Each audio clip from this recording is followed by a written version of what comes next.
Welcome to my channel Mamata Mysore. ಇವತ್ತು ಏನಂತ ಹೇಳಿದ್ರೆ ನಮ್ಮ ಕಿಚನ್ ರೂಮ್ನಲ್ಲಿ ತೆಂಗಿನ ಮರ ಇದೆ. ಅದನ್ನು ನಾವು ತುಂಬ ವರ್ಷದಿಂದ ಕಾಪಾಡ್ಕೊಂಡು ಬಂದಿರೋದು. ಆ ತೆಂಗಿನ ಮರ ಯಾವ ಥರ ಇದೆ ಅನ್ನೋದನ್ನು ತೋರಿಸ್ತೀನಿ. ಸಾಮಾನ್ಯವಾಗಿ ತೆಂಗಿನ ಮರ ಅಂದರೆ ಕಲ್ಪವೃಕ್ಷ ಅಂತ ಹೇಳ್ತೀವಿ.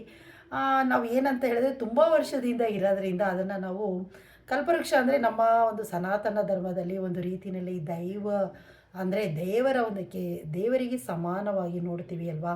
ಸೊ ಅದರಿಂದ ನಾವೇನು ಮಾಡ್ತೀವಿ ಅಂತ ಹೇಳಿದ್ರೆ ಅದನ್ನು ಯಾವುದೇ ಕಾರಣಕ್ಕೂ ಕಟ್ ಮಾಡಿಲ್ಲ. ಯಾವ ಥರ ಇದೆ ನಮ್ಮ ಮನೆಯಲ್ಲಿ ಕಿಚನ್ ರೂಮ್ನಲ್ಲಿ ತೆಂಗಿನ ಮರ ಅಂತ ತೋರಿಸ್ತೀನಿ, ನೋಡ್ಕೊಳ್ಳಿ. ಸಾಮಾನ್ಯವಾಗಿ ಏನಂತ ಹೇಳಿದ್ರೆ ತೆಂಗಿನ ಮರಕ್ಕೆ ನಮ್ಮ ಒಂದು ಹಿಂದೂ ಸಂಸ್ಕೃತಿಯಲ್ಲಿ ಅಪಾರವಾದಂತಹ ಒಂದು ನಂಬಿಕೆ ಇದೆ. ಅಂದರೆ ಅದು ಒಂದು ರೀತಿಯಲ್ಲಿ ಈಶ್ವರನಿಗೆ ಸಮಾನ ಅಂತಲೂ ಸಹ ಹೇಳ್ತೀವಿ. ಕಲ್ಪವೃಕ್ಷ ಅಂತ ಹೇಳಿದ್ರೆ ಅದರಲ್ಲಿ ತೆಂಗಿನ ಒಂದು ಮರದಲ್ಲಿ ಏನೇ ಒಂದು ಬಂದ್ರೂ ಸಹ ಅದರಲ್ಲಿ ಗರಿ ಆಗಿರ್ಬೋದು ಅಥವಾ ತೆಂಗಿನ ಚಿಪ್ಪಾಗಿರ್ಬೋದು, ಕಾಯಿ ಆಗಿರ್ಬೋದು, ಪ್ರತಿಯೊಂದೂ ಸಹ ಉಪಯೋಗಕಾರಿಯಾಗಿರುತ್ತೆ. ಆದ್ದರಿಂದ ನಾವು ಏನು ಮಾಡಿದ್ವಿ ಅಂತ ಹೇಳಿದ್ರೆ ತೆಂಗಿನ ಮರನ ಕಡಿಲೇ ಇಲ್ಲ, ಅದನ್ನು ಹಾಗೆ ಉಳಿಸ್ಕೊಂಡು ಬಂದಿದ್ದೀವಿ. ಅಂದರೆ ಇದರಲ್ಲಿ ಈ ಒಂದು ತೆಂಗಿನ ಮರನ ನೋಡಿಬಿಟ್ಟು ನೀವು ನಿಮ್ಮ ಅನಿಸಿಕೆಗಳ ಏನು ಅನ್ನೋದನ್ನು ನೀವು ತಿಳಿಸ್ಬೇಕು, ಆಯಿತಾ. ತೆಂಗಿನ ಮರನ ನಾವು ಉಳಿಸ್ಕೊಂಡು ಬಂದಿದ್ದೀವಿ ಅಲ್ವಾ, ಕಮೆಂಟ್ ಬಾಕ್ಸಲ್ಲಿ ನೀವು ಹೇಳಬೇಕು. ನೋಡೋಣ ಯಾವ ಯಾವ ರೀತಿಯ ಕಮೆಂಟ್ಸ್ನ ಹಾಕ್ತೀರಾ ಅಂತ ನೋಡ್ತೀನಿ, ನೋಡಿ. ಇಲ್ಲಿ ನೋಡಿ, ಇದು ನಮ್ಮ ಮನೆಯ ಕಿಚನ್ ರೂಮು. ಕಿಚನ್ ರೂಮ್ನಲ್ಲಿನೇ ನಮಗೆ ಇದು ತೆಂಗಿನ ಮರ ಇದೆ. ಅಂದರೆ ಸಾಮಾನ್ಯವಾಗಿ ನಾನು ಲೈವ್ಗೆ ಬಂದಾಗ ಕೆಲವು ಸಾರಿ ನಾನು ಕಿಚನ್ ರೂಮ್ನಲ್ಲಿ ಇದು ಏನು ಮರ ನಿಮ್ಮ ಮನೆಯಲ್ಲಿ ಇದೆ ಅಂತ ಕೆಲವರೆಲ್ಲ ಕೇಳ್ತಾಯಿದ್ರು. ಸೊ ಅದಕ್ಕೆ ಈಗ ಉತ್ತರನ ಕೊಡ್ತಾಯಿದ್ದೀನಿ. ಅಂದರೆ ತುಂಬ ವರ್ಷಗಳಿಂದಲೂ ಸಹ ನಮ್ಮ ಮನೆಯಲ್ಲಿ ಈ ತೆಂಗಿನ ಮರ ಇದೆ. 2 ತೆಂಗಿನ ಮರ ಇತ್ತು. ಒಂದು ತೆಂಗಿನ ಮರ ಸ್ವಲ್ಪ ಏನು ಅಂತ ಹೇಳಿದ್ರೆ ಲಾಸ್ಟ್ ಇಯರು ಗಾಳಿ ಬಂದುಬಿಟ್ಟು ಸ್ವಲ್ಪ ತುಂಬಾ ಅದು ಬಿದ್ದೋಯ್ತು. ಆಮೇಲೆ ಇದೊಂದೇ ತೆಂಗಿನ ಮರ ಇರೋದು ಇವಾಗ. ಆದ್ದರಿಂದ ಈ ತೆಂಗಿನ ಮರನ ನಾವು ಈಗ ಉಳಿಸ್ಕೋಬೇಕೋ ಬೇಡವೋ ಅಂತ ಅನ್ನಿಸ್ತಾ ಇದೆ. ಯಾಕೆ ಅಂತ ಹೇಳಿದ್ರೆ ಮುಂದೆ ಇಲ್ಲಿ ಒಂದು ಕಟ್ಟಡನೂ ಸಹ ಕಟ್ಟಬೇಕು ಅಂತ ಇದ್ದೀವಿ. ಸೊ ಅದಕ್ಕೆ ನಿಮ್ಮ ಅಭಿಪ್ರಾಯನೂ ಸಹ ತಿಳಿಸ್ಬೋದು. ವಾಸ್ತುಶಾಸ್ತ್ರದ ಪ್ರಕಾರ ಏನು ಅಂತ ಹೇಳಿದ್ರೆ ನಾವು ಈ ತೆಂಗಿನ ಮರನೇ ನೆಟ್ಟಿರೋದು ಮನೆಯ ಒಂದು ದಕ್ಷಿಣದ ಭಾಗದಲ್ಲಿ ನಮ್ಮ ಮನೆಯಲ್ಲಿ ಇದೆ. ಅಂದರೆ ದಕ್ಷಿಣ ಅಥವಾ ಪಶ್ಚಿಮ ದಿಕ್ಕು ಒಳ್ಳೆಯ ಒಂದು ದಿಕ್ಕು ಅಂತಲೇ ಹೇಳ್ಬೋದು. ಆ ಭಾಗದಲ್ಲಿ ಮಾತ್ರ ತೆಂಗಿನ ಮರನ ನೆಡಿಬೇಕು. ಆಮೇಲೆ ಈ ದಿಕ್ಕುಗಳಲ್ಲಿ ತೆಂಗಿನ ಮರ ಇರೋದರಿಂದಾಗಿ ಮನೆಯಲ್ಲಿ ಆರ್ಥಿಕವಾದಂತಹ ಸಮೃದ್ಧಿ ಇರುತ್ತೆ, ಸುಖ ಮತ್ತು ಶಾಂತಿ ಮತ್ತು ಧನಾತ್ಮಕವಾದಂತಹ ಸಕಾರಾತ್ಮಕವಾದಂತಹ ಶಕ್ತಿಯು ಮನೆಯಲ್ಲಿ ನೆಲೆಸುತ್ತೆ ಅಂತ ಹೇಳ್ತಾರೆ. ಅಂದರೆ ತುಂಬ ವರ್ಷಗಳಿಂದಲೂ ಸಹ ಇದನ್ನು ನಾವು ಉಳಿಸ್ಕೊಂಡು ಬಂದಿದ್ದೀವಿ. ವಾಸ್ತುಶಾಸ್ತ್ರದ ಪ್ರಕಾರನೇ ನಾವು ಇದನ್ನು ನೆಟ್ಟಿರೋದು. ದಕ್ಷಿಣ ಅಥವಾ ಪಶ್ಚಿಮ ದಿಕ್ಕುಗಳು ಅತ್ಯುತ್ತಮವಾದ ದಿಕ್ಕು ಅಂತಲೂ ಹೇಳ್ಬೋದು. ಧನಾತ್ಮಕವಾದಂತಹ ವಾತಾವರಣನ ಇದು ನಿರ್ಮಿಸುತ್ತೆ. ಇದರಿಂದ ಹಲವಾರು ರೀತಿಯ ಪ್ರಯೋಜನಗಳನ್ನು ಸಹ ನಾವು ಪಡ್ಬೋದು. ಆದರೆ ಉತ್ತರ ಅಥವಾ ಪೂರ್ವ ದಿಕ್ಕಿನಲ್ಲಿ ಮಾತ್ರ ನೆಡಬಾರ್ದು. ಮನೆಯ ಮತ್ತು ದಕ್ಷಿಣ ಮತ್ತು ಪಶ್ಚಿಮ ಭಾಗಗಳಲ್ಲಿ ಈ ಮರವನ್ನು ನೆಡೆಯೋದು ತುಂಬಾ ಒಳ್ಳೆಯದು. ಅಂದರೆ ತೆಂಗಿನ ಮರವು ಲಕ್ಷ್ಮೀ ದೇವಿಯ ಸಂಕೇತ ಅಂತಲೂ ಸಹ ಹೇಳ್ತಾರೆ. ಆದ್ದರಿಂದ ಮನೆಯ ಸುತ್ತಮುತ್ತ ಅಂದರೆ ಈ ಉತ್ತಮವಾದಂಥ ದಿಕ್ಕಿನಲ್ಲಿ ಈ ಮರವನ್ನು ಬೆಳೆಸೋದು ತುಂಬ ಶುಭಕರ ಅಂತಲೂ ಸಹ ಹೇಳ್ಬೋದು. ಈಗ ಇಲ್ಲಿ ನೋಡ್ತಾ ಇರ್ಬೋದು ನಮ್ಮ ಕಿಚನ್ ರೂಮ್ನಲ್ಲಿ ಯಾವ ರೀತಿಯಲ್ಲಿ ಇದೆ ಅನ್ನೋದನ್ನೆಲ್ಲ ತೋರಿಸ್ತಾ ಇದ್ದೀನಿ.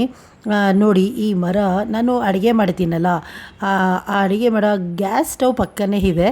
ಸೊ ಅದರಿಂದ ಯಾಕೆಂದರೆ ನಾವು ಕಿಚನ್ ರೂಮು ಕೆಳಗಡೆ ಇನ್ನೊಂದಿದೆ, ಬಟ್ ಇಲ್ಲಿ ಮೇಲೆ ನಾವು ಇರೋದ್ರಿಂದಾಗಿ ಅಲ್ಲೇ ಇನ್ನೊಂದು ಕಿಚನ್ ರೂಮ್ನ ಮಾಡಿದಾಗ ಈ ಮರನ ನಾವು ಕಡಿಲಿಲ್ಲ. ಹಾಗೆ ಮನೆಯೊಳಗಿನಿಂದನೇ ಇದು ಮಾಡಿಕೊಂಡು ಅಂದರೆ ಅದಕ್ಕೆ ಪ್ರತಿದಿನವೂ ಸಹ ನಾನು ಪೂಜೆಯನ್ನು ಮಾಡ್ತಾನೇ ಇರ್ತೀನಿ. ಯಾಕೆ ಅಂದರೆ ನಮ್ಮ ಸನಾತನವಾದಂತಹ ಧರ್ಮದಲ್ಲಿ ಈ ತೆಂಗಿನ ಮರಕ್ಕೆ ಅಪಾರವಾದಂಥ ಒಂದು ದೈವಿಕ ಶಕ್ತಿ ಇರುವಂತಹ ಮರ ಅಂತ ಹೇಳ್ತೀವಿ. ಅಂದರೆ ನಿಜ ರೂಪದಲ್ಲಿ ಕಾಣುವಂತಹ ಈ ವೃಕ್ಷವನ್ನು ನಾನು ಪೂಜೆಯನ್ನು ಮಾಡೋದಕ್ಕೂ ಸಹ ಪ್ರತಿದಿನವೂ ಸಹ ಬಳಸ್ತೀನಿ.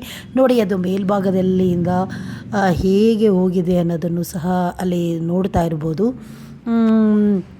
ಅಂದರೆ ನಮ್ಮದು ಈ ಕಿಚನ್ ರೂಮಿನ ಒಂದು ಮೇಲ್ಭಾಗದಲ್ಲಿ ನೋಡಿ, ಇಲ್ಲಿ ಕೆಳಭಾಗದಿಂದ ಮೇಲ್ಭಾಗದಲ್ಲಿ ಹೋಗಿರುವಂಥ ಒಂದು ಚಿತ್ರಣನ ತೋರಿಸ್ತಾ ಇದ್ದೀನಿ. ಮತ್ತು ಇದು ಒಳಭಾಗದಲ್ಲಿ ಏನಿದೆ ಅದನ್ನು ತೋರಿಸ್ತಾ ಇದ್ದೀನಿ. ನೋಡಿ, ಅದು ಕೆಳಭಾಗದಲ್ಲಿ ಸಿಮೆಂಟ್ನ ಮಾಡಿದ್ದೀವಲ್ವಾ, ಆ ಸಿಮೆಂಟ್ನ ಮಾಡಿ ಅದು ಏನಾಗಿದೆ ಅಂದರೆ ಮೇಲ್ಭಾಗಕ್ಕೆ ಹೇಗೆ ಹಬ್ಬಿದೆ ಅನ್ನೋದನ್ನು ಒಂದು ಆ ಫೋಟೋ ಕ್ಲಿಪ್ನೂ ಸಹ ಹಾಕಿದ್ದೀನಿ ನೋಡಿ. ಮತ್ತು ಈ ಮರದ ಬಗ್ಗೆ ನಿಮಗೆ ಏನು ಅನ್ನಿಸ್ತು? ನಾವು ಈ ಅಡುಗೆ ಮನೆಯಲ್ಲಿ ಇದೆಯಲ್ಲ, ಈ ಮರ ನಿಮಗೆ ಏನು ಅನ್ನಿಸ್ತು? ನಿಮ್ಮ ಅಭಿಪ್ರಾಯ ಅನಿಸಿಕೆಗಳನ್ನೂ ಸಹ ತಿಳಿಸಿ. ನಾನು ಪ್ರತಿದಿನ ಎದ್ದ ತಕ್ಷಣವೇ ಏನು ಮಾಡ್ತೀನಿ ಅಂತ ಹೇಳಿದ್ರೆ ಈ ತೆಂಗಿನ ಮರಕ್ಕೆ ನಮಸ್ಕಾರನ ಹಾಕ್ತೀನಿ. ಯಾಕೆ ಅಂತ ಹೇಳಿದ್ರೆ ನನಗೆ ದೇವರಲ್ಲಿ ಅಪಾರವಾದ ನಂಬಿಕೆ ಇದೆ. ಮತ್ತು ಇದು ಒಂದು ಲಕ್ಷ್ಮೀ ದೇವಿಯ ಸ್ವರೂಪ ಮತ್ತು ಶಿವನ ಒಂದು ಸ್ವರೂಪ ಅಂತಲೂ ಸಹ ನಾನು ತಿಳ್ಕೊಂಡಿದ್ದೀನಿ. ಮತ್ತು ಈ ವಿಡಿಯೋ ಇಷ್ಟ ಆದರೆ ಲೈಕ್ ಮಾಡಿ, ಶೇರ್ ಮಾಡಿ, ಹಾಗೆ ಕಾಮೆಂಟು ಮಾಡಿ. ಹಾಗೆ ನಂದು ಮಮತಾ ಮೈಸೂರನ್ನು ಚಾನಲ್ಗೂ ಸಹ ಸಬ್ಸ್ಕ್ರೈಬ್ ಮಾಡ್ಕೊಳ್ಳಿ. ಹೀಗೆ ನಿಮ್ಮ ಒಂದು ಪ್ರೋತ್ಸಾಹ ತುಂಬ ಚೆನ್ನಾಗಿ ಪ್ರೋತ್ಸಾಹ ಕೊಡ್ತಾ ಇದ್ದೀರಾ, ತುಂಬ ಎನ್ಕರೇಜ್ ಕೊಡ್ತಾ ಇದ್ದೀರಾ ನನ್ನ ಲೈವ್ ಬಂದ್ರೂ ಸಹ. ಮತ್ತು ಹಾಗೆ ನನ್ನ ವಿಡಿಯೋ ಎಲ್ಲ ತುಂಬ ಚೆನ್ನಾಗಿ ನೋಡ್ತಾ ಇದ್ದೀರಾ. ಸೊ ಇದೇ ರೀತಿ ನಿಮ್ಮ ಒಂದು ಸಹಕಾರ ನನಗೆ ಬೇಕು. ಯಾಕೆ ಅಂದರೆ ನಾನು ಹೊಸ ರೀತಿಯ ಒಂದು ಪ್ರಯೋಗಗಳೆಲ್ಲ ಮಾಡ್ತಾ ಇರ್ತೀನಿ. ಯಾಕೆ ಅಂತ ಹೇಳಿದ್ರೆ ಒಳ್ಳೆಯ ವಿಡಿಯೋಗಳನ್ನ ಹಾಕ್ತಾ ಇರ್ತೀವಿ.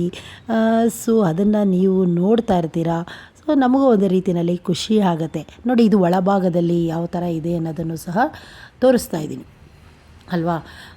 ಆದ್ದರಿಂದ ನೋಡಿ, ತೆಂಗಿನ ಮರ ಆಗಿರ್ಬೋದು ಅಥವಾ ಕೆಲವು ಮರಗಳು ದೈವಿಕ ಶಕ್ತಿಯನ್ನು ಹೊಂದಿರುತ್ತೆ ಅಂತಲೂ ಸಹ ಹೇಳ್ಬೋದು. ಈ ಮರ ನಾವು ತುಂಬ ವರ್ಷದಿಂದ ಇರೋದರಿಂದಾಗಿ ಒಂದು ದೈವಿ ಸ್ವರೂಪ ಅಂತಲೇ ತಿಳ್ಕೊಂಡು ಪೂಜೆ ಪುನಸ್ಕಾರಗಳೆಲ್ಲ ಮಾಡ್ತಾನೆ ಇರ್ತೀವಿ. ಈ ವಿಡಿಯೋ ಇಷ್ಟ ಆಯಿತಾ ಇಲ್ವಾ ಅನ್ನೋದನ್ನು ಸಹ ತೋರಿಸಿ ಹೇಳಿ. ಮತ್ತು ನಿಮ್ಮ ಕಮೆಂಟ್ಸ್ಗಳನ್ನೂ ಸಹ ಹಾಕ್ಬೋದು. ಅಂದರೆ ನಿಮ್ಮ ಮನೆಗಳಲ್ಲೂ ಯಾರಾದರೂ ಸಹ ಮನೆಯಲ್ಲಿ ತೆಂಗಿನ ಮರ ಇದೆಯಾ ಅನ್ನೋದನ್ನು ಸಹ ಮೆನ್ಷನ್ನ ಮಾಡಿ. ನೋಡಿ, ಮೇಲ್ಭಾಗದಲ್ಲಿ ಅಂದರೆ ಕೆಳಭಾಗದಿಂದ ಮೇಲ್ಭಾಗದಲ್ಲಿ ಹೋಗಿರುವಂತಹ ಒಂದು ಚಿತ್ರಣವನ್ನು, ಅದು ಫೋಟೋ ಕ್ಲಿಪ್ನ ತೋರಿಸ್ತಾ ಇದ್ದೀನಿ ನೋಡಿ. ಈ ವಿಡಿಯೋ ನೋಡಿದ ಎಲ್ಲರಿಗೂ ತುಂಬಾ ಥ್ಯಾಂಕ್ಸ್ನ ಹೇಳ್ತೀನಿ.